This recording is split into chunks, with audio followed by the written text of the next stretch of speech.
On October 7th, we were shaken and devastated by horrific events that left us grappling with deep and difficult questions. Among them, the timeless question, why do good people suffer? Now, I'm not going to cover all the vast writings on this topic today, but I want to share one perspective from this week's Torah portion, Parashat Nitzavim-Vayeilech, which may shed some light on this age-old question. Last week in Parashat Kitavo, we read about the severe curses that will befall us if we violate the covenant with God. The Torah vividly describes pestilence, drought, defeat by enemies, madness, and all other terrible afflictions, all attributed directly to God's actions. The message was clear. Our suffering was caused by God's anger in response to our transgression. But this week's parasha presents a very different picture. The Lord said to Moses, "You are soon to lie with your fathers. This people will thereupon go astray after the alien gods in their midst. They will forsake me and break my covenant.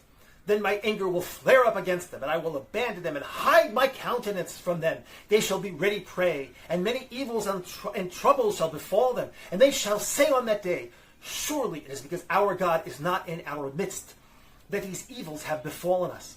Yet I will keep my countenance hidden on that day because of all the evil they have done in turning to other gods." Here we see that instead of actively inflicting suffering, God steps back. When the people abandon him, he withdraws his presence, leaving them exposed to the forces of nature and the ill will of their enemies. In this case, the cause of suffering is not God's direct intervention, but rather his absence. These two explanations, the one from Kitavo and the one from Nitzavim-Vayeilech, offer two distinct approaches to understanding human suffering. One says God actively brings it upon us, while the other says our suffering comes as a consequence of God's withdrawal. If we attempt to view the tragedies of October 7th through this lens, we're faced with a challenging reality. Both interpretations suggest that we bear some responsibility for our suffering, but in very different ways. In one, God can be seen as empowering those who inflict harm upon us. And the other is human cruelty, unchecked by God's protection, that drives our pain. So where does that leave us? It leaves us with two imperatives. First, we must continue to pray to God.